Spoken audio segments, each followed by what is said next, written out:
Hi boys and girls, it's Miss Lori, and this is going to be my last video for you because it is the first week of June, and the first week of June is our last week of school. So if we were in our school building, in our classroom, this would be our last week of school, so this is going to be my last video for you.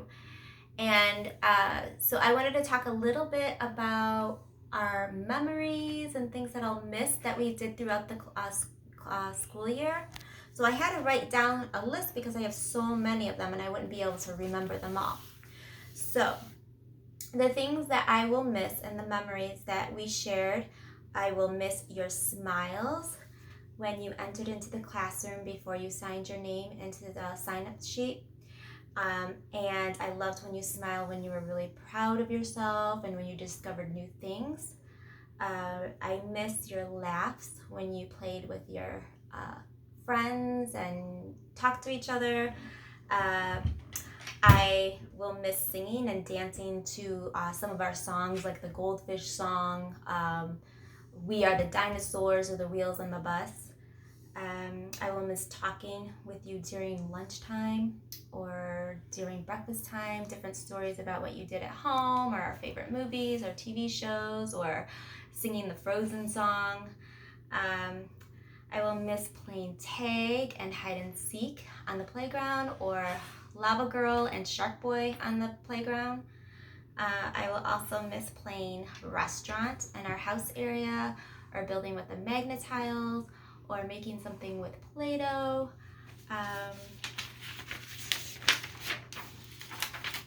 I will miss reading books to you.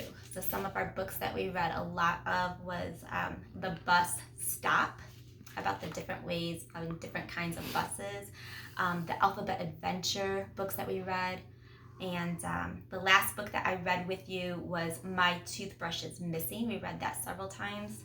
I will also miss doing small group with you. So sometimes when we did small group, we had really messy projects with painting or shaving cream, or we made slime, or one time we made Play-Doh, or we made like a trap for the gingerbread man. I will miss those times. I will miss your hugs, and I will miss the way that you filled my heart like this when you said kind things to me. So with that, I'm gonna read a story to you. And this book is about a little girl. Her name is Grace. And Grace has a lot of talent of pretend play and acting things out, just like a lot of you have a lot of talents.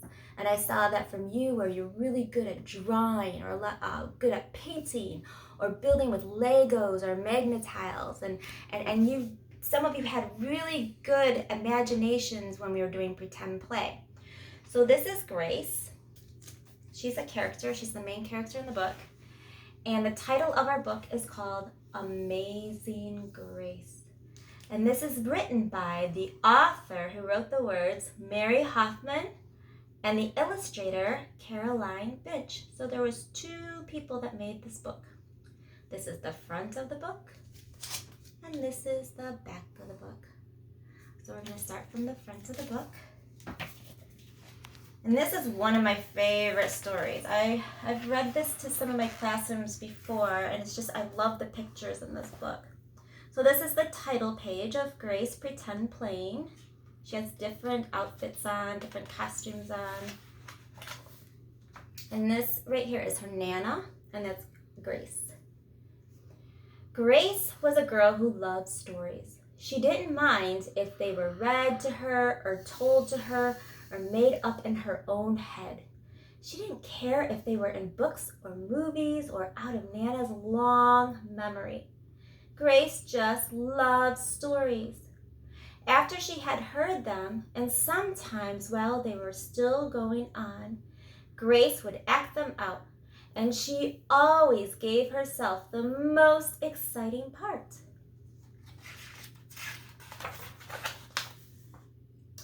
Grace went into battle as Joan of Arc. and wove a wicked web as Anansi the spider.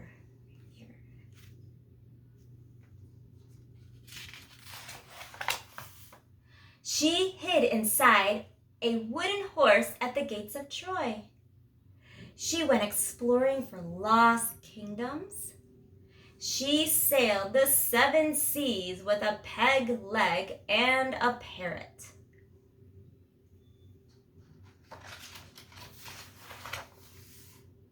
She was Hiawatha sitting by the shining big sea water, and Mowgli in the backyard jungle.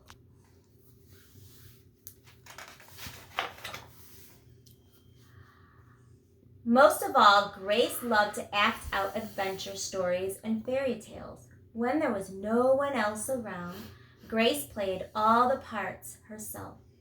She set out to seek her fortune, with no companion but her trusty cat, and found a city with streets paved in gold. Or she was Aladdin rubbing his magic lamp to make the genie appear.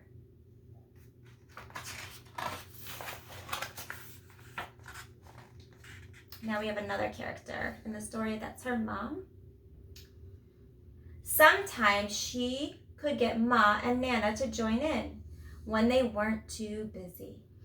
Then she was a Dr. Grace, and their lives were in her hands. I remember playing doctor with you guys.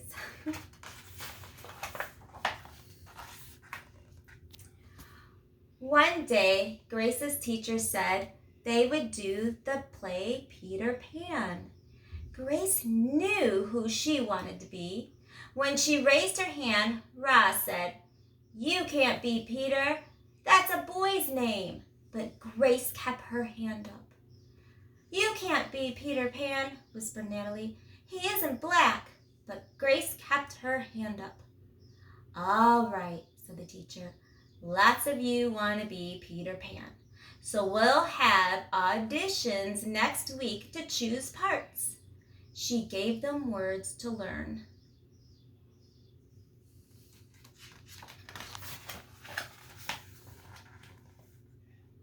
When Grace got home, she seemed sad. "What's the matter?" asked Mom. Ra said, "I can't be Peter Pan because I'm a girl."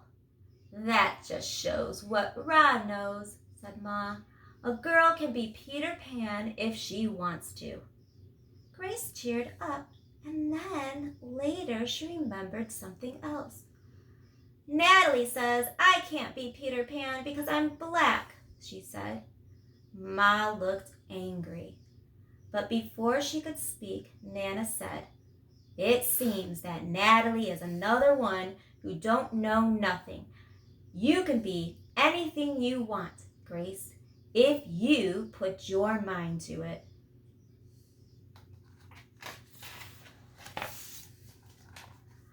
On Saturday, Nana told Grace they were going out. In the afternoon, they caught a bus and train into town. Nana took Grace to a grand theater.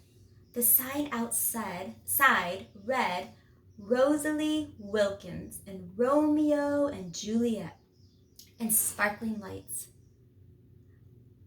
"Are we going to the ballet, Nana?" asked Grace.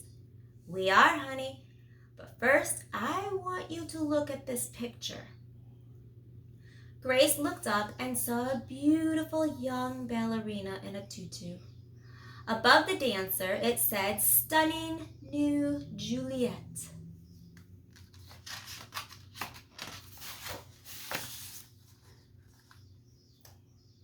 "That one is little Rosalie from back home in Trinidad," said Nana.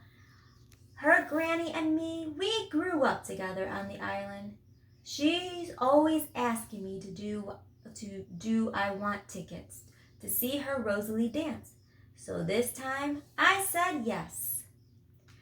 After the ballet, Grace played the part of Juliet, dancing around her room in her imaginary tutu.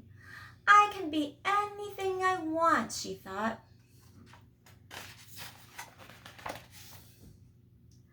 On Monday, the class met for auditions to choose who was best for each part. When it was Grace's turn to be Peter, she knew exactly what to do and all the words to say. She had been Peter Pan all weekend. She took a deep breath and imagined herself flying.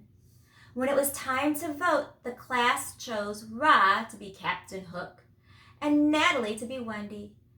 There was no doubt who would be Peter Pan. Everyone voted for Grace.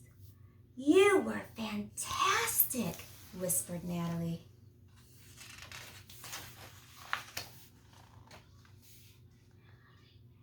The play was a big success, and Grace was an amazing Peter Pan. After it was all over, she said, "I feel as if I could fly all the way home." You probably could," said Ma. "Yes," said Nana. "If Grace puts her mind to it, she can do anything she wants." The end. So I hope you enjoyed this story. It's one of my favorite books. And the reason why I read it is because I want you to know that I saw lots of talent that many of you had. And I know that you're going to be awesome. And I know when you go to school next year, you're going to be awesome. And I'm going to miss you, but hopefully I will see you. I might see you, I don't know, at the grocery store. I might see you at Walmart. I don't know. I might bump into you. But before I go, I want to sing a goodbye song to you. And it kind of goes like our hello song, but we're saying goodbye instead. So, goodbye, Karan. Goodbye, Kamani. Goodbye, Peyton. And goodbye to Titan too. Goodbye, Chloe.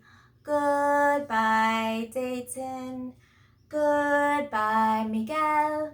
And goodbye to Mia too. Goodbye, Kyrie. Goodbye, Jordan. Goodbye, Carly. And goodbye to Carson too. Goodbye, Giovanni. Goodbye, Joniel. Goodbye, Cortez.